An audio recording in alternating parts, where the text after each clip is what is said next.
ሰላም ጤና ይስጥልን ቤተሰቦቻችን እንደምን አላችሁ? እነሆ የአመሻሽ የገበያ ስፖርታዊ መረጃዎችን ይዘንላችሁ ቀርበናል። በርከት ያሉ መረጃዎችን እያነሳንን ቆይታ እናደርጋለን። ከሜዳ ባሻገር ፕሮግራማችን ጅማሮን ሲያደርግ የምናደርግባቸው ቆይታዎች አሉ። የኢትዮጵያዊው እንቁ የእግር ኳስ ተጫዋች የቀድሞ የኢትዮጵያ ብሔራዊ ቡድንና የቅዱስ ጊዮርጊስ ኮከብ የሆነው አዳነ ግርማ ዛሬ 41ኛ ዓመት የልደት በዓሉን እያከበረ ይገኛል። እሱን በተወሰነ ሁኔታ የምንዳስሰው የምንቃኘው ጉዳይ ይኖረናል። ከዛም ባሻገር እንደዚሁ የአሰልጣኝ አዲሴ ካሳዬ ቅጣት ጉዳይ መነጋገሪያ ሆኗል። የአርባ ምንጭ ከተማ እግር ኳስ ክለብ አሰልጣኝ የሆኑት አቶ አዲሴ ካሳዬ እንግዲህ የገጠማቸው ምንድነው? ከሰሞኑን የሰጡት አስተያየት በኋላ የኢትዮጵያ እግር ኳስ ፌዴሬሽን ቅጣት ተጥሎባቸዋል። ምንድነው የጣለባቸው ቅጣት የሚለውን ነገር እንመለከታለን። ትላንትና ወደ ዓለም ዋንጫው ስናመራ ትላንት የተደረጉ የጨዋታዎች አሉ። ከጨዋታዎች ጋር የተያያዙ አዳዲስ የተሰሙ ሰበር መረጃዎች አሉ። የደቡብ ኮሪያ ስንብት በኋላ የመልበሻ ክፍሉ እንዳልሆነ እየሆነ ነው። የተለያዩ ትችቶች እየደረሱ ናቸው። ከጋዜጠኞች ጋር ከተጫዋቾችና በአሰልጣኙ መካከልም እንደዚሁ ችግሮች ተፈጥረዋል። ሳን በትላንትናው ጨዋታ ለመሰለፉን ተከትሎ የተፈጠረ ችግርም አለ። ምንድነው የሚለውን ነገር እናያለን። እንደዚሁም ደግሞ ያለፉና የወደቁ ወይም ደግሞ የዓለም ዋንጫው የቀጣይ 32ቱን የተቀላቀሉ የብሔራዊ ቡድኖችና እንዲሁም የተሰናበቱ በእንጥልጥል ላይ ያሉም አሉ፣ የተሰናበቱም አሉ። በዚህ የምድብ የማጣሪያ ጨዋታ ማለት ነው። ከዛም ባሻገር ምናልባት ነገ ጨዋታ የሚወስድን በጣም አንድ ሰበር መረጃ አለ። አንድ ብቻ ሳይሆን ሁለት መረጃዎች አሉ። እሱም በነገው ዕለት የሚደረግ አንድ ጨዋታ ስጋት ተደቅኖበታል። ሌላኛው ደግሞ በግብፅና በኢራን ጨዋታ መካከል አንድ ነገር ተፈጥሯል። እሱም ከተመሳሳይ ጾታ ጋር ተያይዞ ሁለቱ ሀገራት ይህንን ነገር ይነቅፋሉ ወይም በሕግ ይከለክላሉና ፊፋ ደግሞ ይህንን ጉዳይ ለዘብተኝነት ተመልክቶታል። ከዙ ጋር በተያያዘ ተቃውሞ እየቀረበበት ያለ አንድ ጉዳይ ሆኗል። ከዚያም በተጨማሪ አሜሪካና ኢራን ሰጣ ገባ ውስጥ የገቡበት ከዚህ በተጨማሪ የሆነ ሌላ ጉዳይ አለ የምናነሳው። እነዚህ ነገሮች እያነሳነን ቆይታ እናደርጋለን። ፕሮግራሙን ወደ እናንተ እያደረሱ ቆይታ የማደርገው መኮንን አልማው ነኝ። እንደዚሁም ደግሞ የዚህ ፕሮግራም ስፖንሰር አለን፣ ድሪም ቢልደርስ ሪል ስቴት ሲሆን የስፖንሰራችን እንደዚሁ የእሱን አጭር ማስታወቂያ አድምጠን ስንመለስ በቀጥታ ወደ ፕሮግራማችን እናመራለን። በጉጉት ሲጠበቅ የነበረው አዲሱ ብሎክ ተለቀቀ። በመዲናችን አዲስ አበባ ብዙዎች ለመኖሪያና ለኢንቨስትመንት ተመራጭ ባደረጉት በማራኪ ኮሪደር ልማት ደምቆ የሚታየው በመሃል ሲኤምሲ አዲስ ኢንተርናሽናል ኮንቬንሽን ሴንተር ፊት ለፊት ድሪም ቢልደርስ ሪል ስቴት እየገነባ ያለው ብቸኛው ባለ 5 ኮከብ መኖሪያ መንደር ማራኪ እይታ ያላቸውን ከአንደኛው ወለል ጀምሮ በመረጡት የፍሎር አማራጭ ከባለ 1 እስከ ባለ 4 መኝታ ቤቶችን በ10% ቅድመ ክፍያ ማለትም ከ730 ሺህ ብር ጀምሮ 50% በሚደርስ የረጅም ጊዜ ባንክ አማራጭ ጋር አመቻችተን እየጠበቅኖት ነው። ታዲያ ምን ይጠብቃሉ?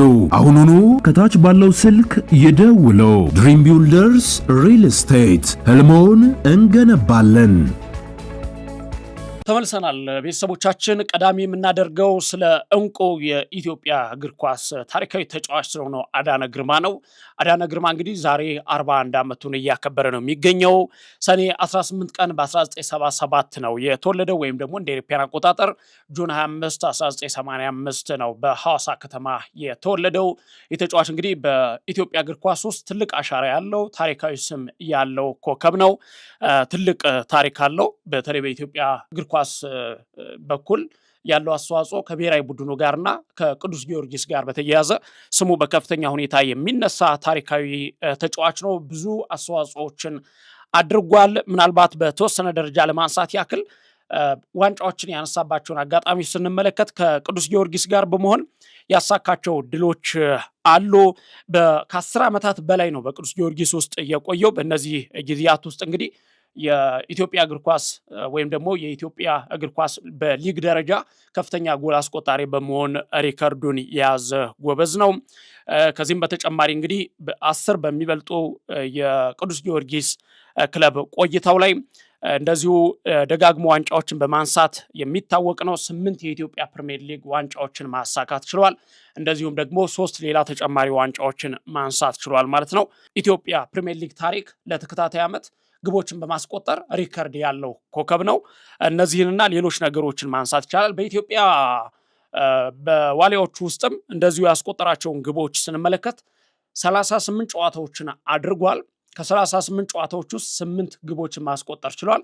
በተለያዩ አጋጣሚ ከአንዳንድ ሀገራት ጋር ያደረጋቸውን የሚያስቆጠራቸውን ግቦች እና የኢትዮጵያ እግር ኳስ ቡድንን ወይም ደግሞ ዋሊያዎቹን ያገዘበት በዚያ ውስጥ የነበረው ቦታ ከነጌታነህ ከበደ ከነሰላዲን ሰይድ ጋራ ሲሰሯቸው የነበሩ የፊት መስመሩን እየመሩ ሲያደርጓቸው የነበሩ ነገሮች የሚታወሱ ናቸው።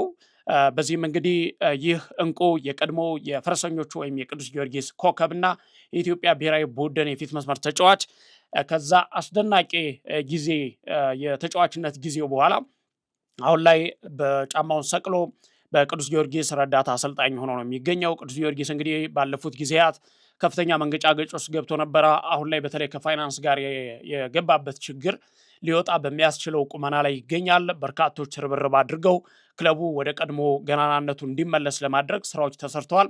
አሁን ላይ ከተሰሩ ስራዎች መካከል አንደኛው ፋይናንስ ነው። የፋይናንስ ችግር ነበረ። የተጫዋቾች ደሞዝ አለመከፈልን ጨምሮ ሌሎች ጉዳዮች እነሱበት የነበረ ነው። ወደኋላ ቀርቶ የነበረ ነው። ግን አሁን በዚህ ዓመት ያው ጥሩ ለውጦች ተደርገው የፋይናንስ ፈንድ ተደርጎለት ከተለያዩ አካላት ቅዱስ ጊዮርጊስ ወደ ቀድሞ ገናናነቱ እንዲመለስ ለማድረግ እየተሰራ ነው። ምክንያቱም ይሄ ክለብ ምናልባት በኢትዮጵያ እግር ኳስ ውስጥ በጣም ትልቅ አስተዋጽኦ ያለው፣ ትልቅ ስም፣ ትልቅ ዝና፣ ትልቅ ስኬት ያለው፣ ትልቅ ታሪክ ያለው ክለብ ነው። ይህንን ክለብ ምናልባት ሲወድቅ ሲፈርስ ዝም ብሎ ማየት እንደ ሀገር እግር ኳሳችን ላይ ትልቅ አደጋ የሚያመጣ ስለሆነ ይህንን ነገር መታደግ ያስፈልጋል በሚል ከተለያዩ አካላት ርብርብ ተደርጎ ቅዱስ ጊዮርጊስ አሁን በጥሩ ቁመና ላይ ይገኛል። በተጨማሪም አዳነ ግርማ በዚህ ክለብ ውስጥ እንግዲህ በምክትል አሰልጣኝነት አሁን ላይ የቀድሞ የሚወደውንና ታሪክ የሰራበትን ክለብ እያገለገለ የሚገኝ ይሆናል። አዳነ ግርማ እንግዲህ ዛሬ 41 ዓመቱ ነው። እኛም እንኳን ተወለድክ ለማለት እንወዳለን በገበያ ስፖርት ስም ማለት ነው።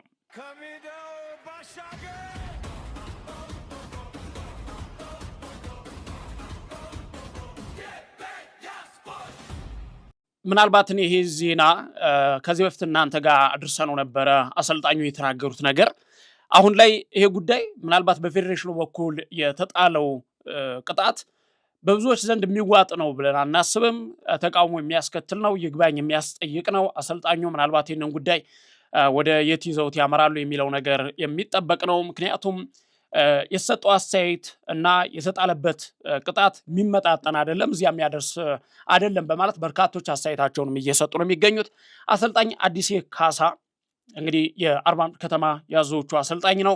ከሰሞኑ መውረዳቸው ከተረጋገጠ በኋላ የኢትዮጵያ ፕሪሚየር ሊግ ላይ እንግዲህ ወደ መጠናቀቁ ነው። ሻምፒዮኑ ተለይቷል። ሲዳማ ቡና መውረዱ የተረጋገጠው ደግሞ እንደዚሁ አርባ ምንጭ ከተማ አንዱ ነው። አርባ ምንጭ ከተማ መውረዱ ከተረጋገጠ በኋላ አሰልጣኙ ከጋዜጠኞች ጋር በነበራቸው ቆይታ አርባ ምንጭ ከተማ ወርዷል ብለው ንግግር ሲያደርጉ ወርዷል አትበሉ፣ ምክንያቱም ምን እንደሚፈጠር አይታወቅም እኔ ያሉት ከጨዋታው በኋላ አዲስ ካሳ። እናም ምንድን ያሉት አርባ ምንጭ ወረደ አትበሉ፣ አልተረጋገጠም። ባለፈው ዓመትም እንደዚሁ ሌሎች ቡድኖች ወርደዋል ተብሎ ከዚያ በኋላ የተወሰነ ውሳኔ አለ። እውነት ነው። ባለፈው ዓመት በተለያየ ምክንያት ፌዴሬሽኑ በኋላ ከአክሲዮን ማህበሩ ጋር ተነጋግሮ ውሳኔ ላይ የደረሰባቸው ጉዳዮች አሉ።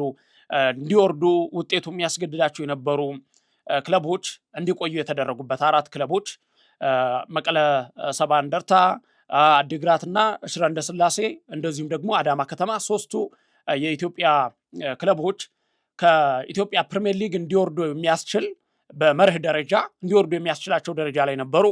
ነገር ግን ቆይቶ በነበሩ ነገሮች ሊጉ ላይ ተፈጥረው በነበሩ ችግሮች ምክንያት ይግባኝ ተጠይቀው ብዙ ነገሮች ተደርገው በተለይ ደግሞ የሶስተኛ ወገን ዝውውር የሚባለው ባለፈው ዓመት እንግዲህ እግር ኳሳችን ላይ መነጋገር የነበረ በዚህ ዓመትም ተጽዕኖ የነበረውና እነዚህ ክለቦችም በሊጉ እንዲቆዩና 20 የኢትዮጵያ ፕሪሚየር ሊግ ክለቦች ተሳታፊ እንዲሆኑ የተደረገበት መንገድ እንደ መፍትሄ ተብሎ የተወሰደው ይሄ ነበረና ከዚሁ ጋር ተያይዞ ነው እንግዲህ አሰልጣኙም አዲስ ካሳዬ የአስተያየታቸውን የሰጡትና ወረደ አትበሉ፣ ባለፈው ዓመትም 4 ቡድኖች ይወርዳሉ ተብለው ያው 4 ነው የነበረው፣ እርሳቸው 3 ይበሉ እንጂ 4 ቡድኖች ናቸው ይወርዳሉ ተብሎ የነበረውና ስለዚህ ያ ነገር አልተረጋገጠም ነበር። ቆይቶ ምን እንደመጣ የተመለከትነው ያየነው ጉዳይ ነው።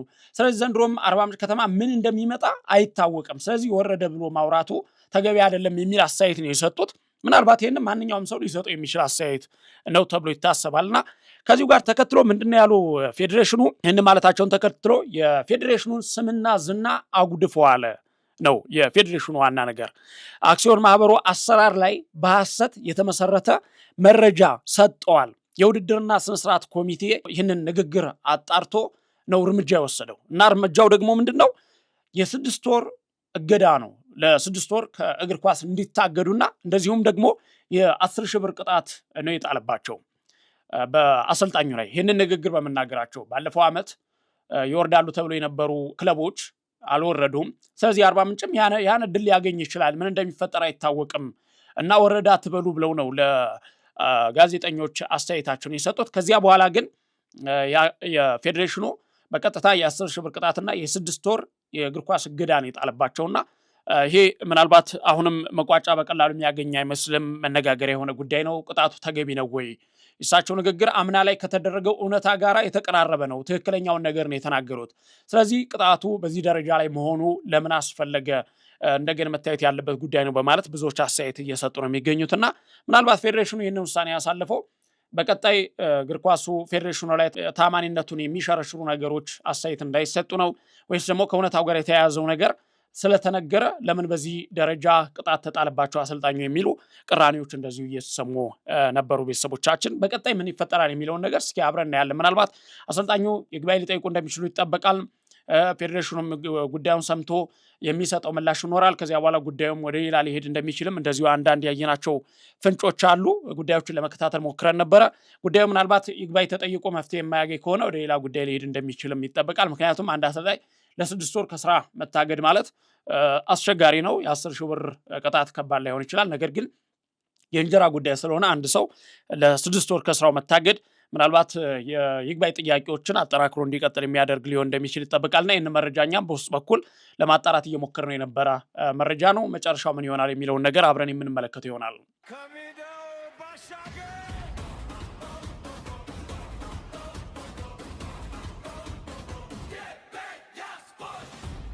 ሌላው ቤተሰቦቻችን ትላንትና የተደረጉ ጨዋታዎች ናቸው። እንግዲህ በታሪክ ለመጀመሪያ ጊዜ በ48 ተሳታፊ ሀገራት መካከል በ3 ሀገራት አዘጋጅነት የሚካሄደው የ2026 የዓለም ዋንጫ ውድድር አሁን ላይ የምድብ ጨዋታዎችን እያደረገ ነው የሚገኘው። የመጨረሻ የምድብ ጨዋታዎች እየተደረጉ ነው የሚገኙት። የመጀመሪያና ሁለተኛ ተደርጎ አሁን ሶስተኛ ወይም የመጨረሻ የምድብ ጨዋታዎች እየተደረጉ ይገኛሉ። ትላንትናም እንግዲህ ረቡዕ የተደረጉ 6 ጨዋታዎች አሉ። እነሱም በተመለከተ እኛም በኩለ ቀን መረጃችን በደንብ ሰንደን ወደ እናንተ ያደርስንበት ነበረ። ውጤቶችን ለማስታወስ ያክል ስዊዘርላንድ ካናዳን 2-1 አሸንፋለች። ቦስኒያ ኳታርን 3-1፣ እንዲሁም ደግሞ ስኮትላንድ በብራዚል 3-0 ተሸንፋለች። ሞሮኮ ሃይቲን 4-2 አሸንፋለች። ሜክሲኮ ደግሞ እንደዚሁ ቼኪያን ወይም ደግሞ ቼክ ሪፐብሊክን 3-0 አሸንፋለች። ደቡብ አፍሪካ ደቡብ ኮሪያን 1-0 ያሸነፈችበት ጨዋታ አለ። ምናልባት መነጋገሪያ የሆኑ ነገሮች የተፈጠሩት ከዚህ ጋር ነው በተያያዘ ነው። የሌሎችን ጉዳዮች ያው እኩለ ቀን ላይ በሰጠናችሁ መረጃ በደንብ ለመቃኘት ሞክረናል። ደቡብ አፍሪካና ደቡብ ኮሪያ ጋር ከነበረው ጨዋታ በኋላ ግን አንዳንድ ነገሮች ወጥተዋል። ምንድን ነው የምግብ መመረዝ አጋጥሟቸው ይሆን ወይም ደግሞ የምግብ መመረዝ አጋጥሟቸው መሆን አለበት ደቡብ ኮሪያዎች በደቡብ አፍሪካ የተሸነፉት የሚል አስተያየት ሰጥተዋል። ስላቅ የሚመስል አስተያየት ነው። እንግዲህ ያው ከሰሞኑኑ እኛም ወደ እናንተ እንዳደረስ ነው በደቡብ ኮሪያ ተጫዋቾች መካከልና ወይም በደቡብ ኮሪያ እግር ኳስ እና በደቡብ ኮሪያ ጋዜጠኞች መካከል ችግር ተፈጥሮ ነበረ።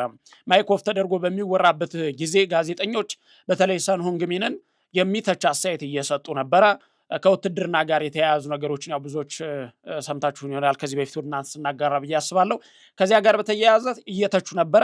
ያንን ተከትሎ የደቡብ ኮሪያ እግር ኳስ ፌዴሬሽን ጋዜጠኞች ምንም አይነት አስተያየት ላለመስጠት ማዕቀብ ጥሎ ነበረ። ምንም አይነት አስተያየት እንዳይሰጡ ተደርጎ ነበረ።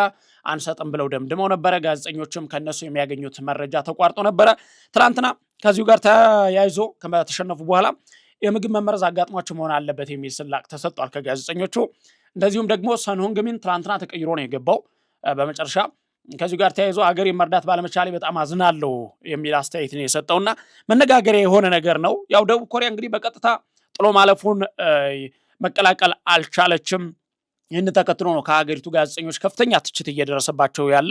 ያው ምንም እንኳን በእርግጥ በምርጥ 3ኛ ሁና የማለፍ እድል አላት ደቡብ ኮሪያ። በነገራችን ላይ አሁን ላይ ስንብቱ አልታወጀም፣ አልተረጋገጠም። ነገር ግን ሶስተኛ ሆና ምርጥ ሶስተኛ ሆና ልታልፍ የምትችልበት እድል አለ። እንዲያም ቢሆን ግን ያው በምሽቱ ጨዋታ በተለይ አሰልጣኙ ሰን ሁንግሚንን እንደዚሁ የቡድኑ ቁልፍ ተጫዋች ነው ይታወቃል።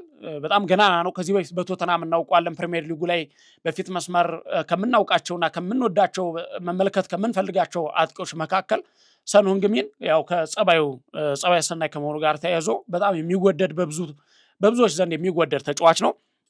ከዚሁ ጋር ተያይዞ እንግዲህ የተነሳ ነገር አለ። ትላንትና ተጠባባቂ አድርገውታል።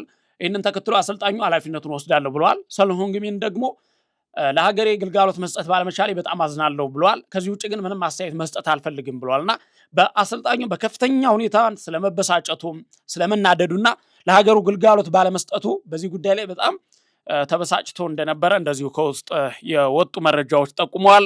ውጤቱ የሚያበሳጭ ነው፣ እንደ አሰልጣኝ ኃላፊነቱን ወስዳለሁ ብለዋል። አሰልጣኙም ከጨዋታው በኋላ በስፍራ የተገኘው የሀገሪቱ ጋዜጠኛ በበኩሉ እንግዲህ የምግብ መመረዝ አጋጥሟቸው መሆን አለበት እንጂ ይህ እንቅስቃሴያቸው ምንም ነው ሲል ለአሰልጣኙ ላይ ብስጭቱን እንደዚሁ ገልጿል ማለት ነው።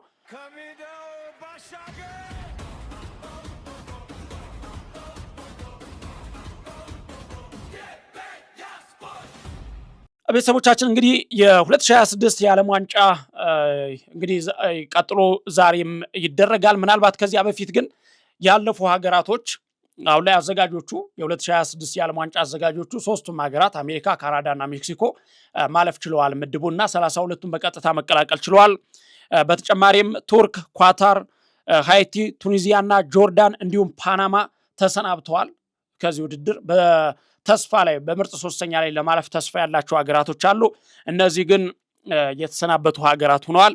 ሌላው 32ቱን ከአዘጋጆች ሀገራት ከሶስቱ አዘጋጅ ሀገራት ቀጥሎ 32ቱን የተቀላቀሉ ሀገራትን ስንመለከት አርጀንቲና፣ ፈረንሳይ፣ ጀርመን እና ብራዚል እንዲሁም ሞሮኮ እና ደቡብ አፍሪካ ይገኙበታል ማለት ነው። አፍሪካ ሁለት ሀገራትን አሁን ማሳለፍ ችላለች። በቀጣይ ጥሎ ማለፍ እስካሁን ድረስ ሁለት ሀገራትን ማሳለፍ ችላለች። 10 ሀገራት ናቸው እንግዲህ አፍሪካን ወክለው በዚህ ዓለም ዋንጫ ላይ የሚሳተፉት። እስካሁን ሁለቱ አረጋግጠዋል። ሌሎች የተሰናበቱ ሀገራት አሉ እንደተባለው እነ ቱኒዚያን ጨምሮ ማለት ነው። ተስፋ ያላቸውም አሉ፣ ይሰናበታሉ ተብሎ የሚጠበቁም አሉ። በቀጣይ ምን ይሆናል የሚለውን ነገር አብረን የምንመለከተው ይሆናል።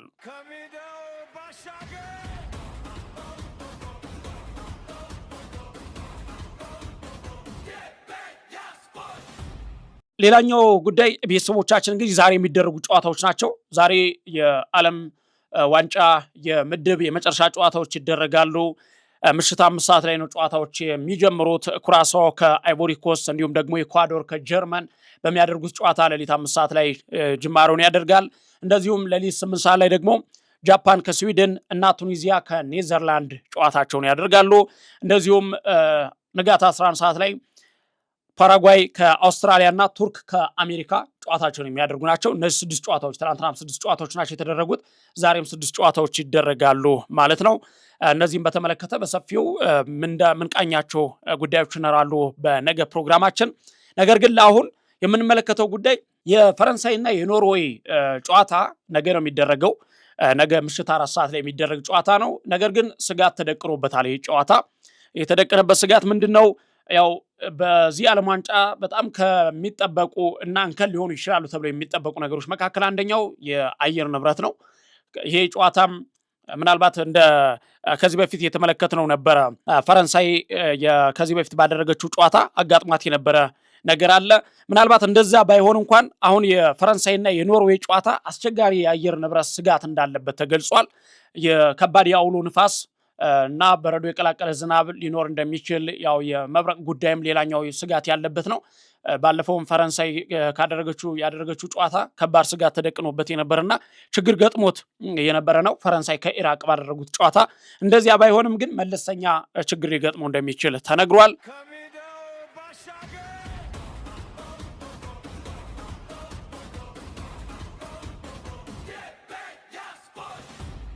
የኢራን እግር ኳስ ፌዴሬሽን አረብ ነገ በሲያትል ኢራን ከግብፅ የሚያደርጉት ጨዋታ አለ። ከዚሁ ጨዋታ ጋር በተያያዘ ከፊፋ ጋራ ከባድ ችግር ውስጥ ገብተዋል። የገቡበት ችግር ምንድነው? ሁለቱም ሀገራት የተመሳሳይ ጾታን አይደግፉም፣ ይቃወማሉ። ይህንን ተከትሎ ነገ ሴሬሞኒ ይዘጋጃል ተብሏል። ፊፋ አርማዎችን ይዘው መግባት እንደሚችሉ ፈቅዷል።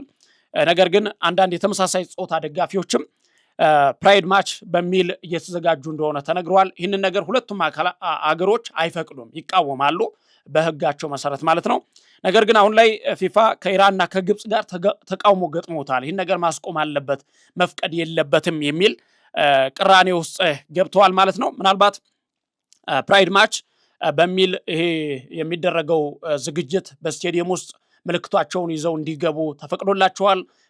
ነገር ግን ያው ምናልባት ጃኒ ኢንፋንቲኖ ከዚሁ ጉዳይ ጋር በተያያዘ ከጨዋታው ጋር አብሮ የሚሄድ አይደለም የሚል አስተያየት ከመስጠት ውጭ አይቻልም፣ ክልክል ነው የሚል ነገር አልሰጡም። ነገር ግን እንደዚህ አይነት የተመሳሳይ ጾታ ጋብቻን የሚፈቅዱ ማህበረሰቦች በዓላቸውን ማክበር የሚችሉበትን ፕራይድ ማች ማክበር የሚችሉበትን ፍቃድ የሰጠ በሚመስል ደረጃ ድሉን ክፍት አድርጎላቸዋል።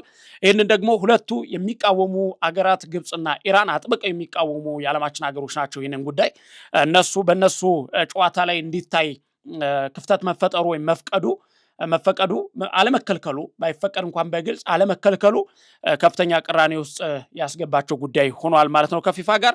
ሌላኛው ያው ኢራንና አሜሪካ ሌላ ሰጣ ገባ ውስጥ ከገቡበት ጉዳይ መካከል አንደኛው ነገር የሜክሲኮ ትመጣለች፣ ተመልሳ ወደ ሜክሲኮ ነው የምትሄደው ኢራንና ይህንን እግድ ትላንትና አንስታላት ነበር። ያንሳችላት ግን የነገውን ለምታደርገው ጨዋታ ትላንትና ገብታ ዝግጅት እያደረገች እንድትቆይ ሁለት ቀን ቀደም ብላ ገብታ ፍቃድ እንድትሰጥ የፈቀደችበት ነበረ፣ ፍቃድ የሰጠችበት ነበረ አሜሪካ።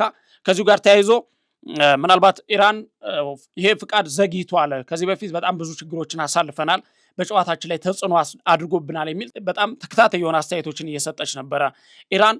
ነገር ግን አሁን ላይ 2 ቀን ቀድሞ አሜሪካ ፍቃዷን ሰጣለች። በዚህም እንግዲህ ኢራን አሜሪካ ጉዟችንን አዘግይታለች ብላ ከሳለች። አሜሪካ ደግሞ በበኩሏ ጉዟቸው እንዲሁም ከተያዘው ሰዓት ትንሽ ፈጥኗል የሚል አስተያየት ሰጥቷል። ይሄ ጉዳይ አሁንም ያው መነጋገሪያ የሆነ ጉዳይ ሆኖ ቀጥሏል። ከዚያ በተጨማሪ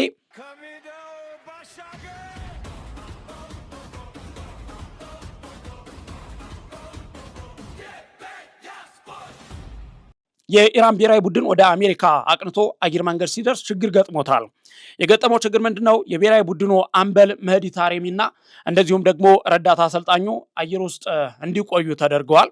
በዚህ ምክንያት እንግዲህ የብሔራዊ ቡድኑ የሲያትል ጉዞ መዘግየቱ የሀገሪቱ እግር ኳስ ፌዴሬሽን ጥሩ እንዳልነበረና ተቃውሞውን ያሰማበት ጊዜ ነበረ። ብሔራዊ ቡድኑ አሁንም እንግዲህ አየር መንገድ ውስጥ የቡድኑ አባላትን እየጠበቀ ለረጅም ጊዜ እንደቆየ ይሄ ነገር ከዚህ በፊትም ተደርጎባቸው እንደነበረ ተቃውሟቸውን በማሰማት ለምን ይሄ ይሆንብናል የሚል ክሶችን አቅርበዋል። ለቀረበው ቅሬታ ምላሽ የሰጠችው አሜሪካም እንግዲህ የዓለም ዋንጫ አዘጋጅ ግብረ ኃይሉ ነው የሰጠው ይህንን እንትን የኢራን በረራ በሰዓቱ ነው የተደረገው፣ ምንም ችግር አልተፈጠረም የሚል ጉዳዩን አልፎታል ማለት ነው። የሁለቱ በተለይ የኢራንና የአሜሪካ ጉዳይ አሁንም በተለያየ መንገድ ነገሮች እንደቀጠሉ ናቸው። የሚነካኩበት መንገድ እየተፈለገ አሜሪካም ኢራንን የምታገኝበትን መንገድ እየፈለገች ማድረግ የምትፈልገውን ነገር እያደረገችና ጫና እየፈጠረች ነው። ኢራንም ያንን ነገር እየተከታተለች ይፋ እያደረገች ቀጥለዋል። አሁን ደግሞ እንደዚሁ ከፊፋ ጋር የሚያነካካቸው ነገር የተመሳሳይ ጾታ ግንኙነትን በተመለከተ የተፈጠረ ነገር አለ። ምናልባት በቀጣይ ግብፅ ከኢራን በሚያደርጉት ጨዋታ ነገ በሚያደርጉት ጨዋታ ይህ ነገር ምን ላይ ይደርሳል የሚለው ነገር አሁንም የሚጠበቅ ነው። አጨቃጫቂ ሆኖ የቆየ ነገር ነው። ቤተሰቦቻችን እንግዲህ ወደ እናንተ ለማድረስ የያዝኩትን የምሽት የገበያ ስፖርት ፕሮግራም ከሜዳ ባሻገር በዚሁ ልቋጭ። ቤተሰቦቻችን አብራችሁን ስለነበራችሁ ከልብ እናመሰግናለን። መልካም ምሽት እንዲሆንላችሁ እመኛለሁ። በጉጉት ሲጠበቅ የነበረው አዲሱ ብሎክ ተለቀቀ። በመዲናችን አዲስ አበባ ብዙዎች ለመኖሪያና ለኢንቨስትመንት ተመራጭ ባደረጉት በማራኪ ኮሪደር ልማት ደምቆ የሚታየው በመሃል ሲኤምሲ አዲስ ኢንተርናሽናል ኮንቬንሽን ሴንተር ፊት ለፊት ድሪም ቢልደርስ ሪል ስቴት እየገነባ ያለው ብቸኛው ባለ 5 ኮከብ መኖሪያ መንደር ማራኪ እይታ ያላቸውን ከአንደኛው ወለል ጀምሮ በመረጡት የፍሎር አማራጭ ከባለ 1 እስከ ባለ 4 መኝታ ቤቶችን በ10% ቅድመ ክፍያ ማለትም ከ730 ሺህ ብር ጀምሮ 50% በሚደርስ የረጅም ጊዜ ባንክ አማራጭ ጋር አመቻችተን እየጠበቅኖት ነው። ታዲያ ምን ይጠብቃሉ? አሁኑኑ ከታች ባለው ስልክ ይደውለው። ድሪም ቢልደርስ ሪል ስቴት ህልሞን እንገነባለን።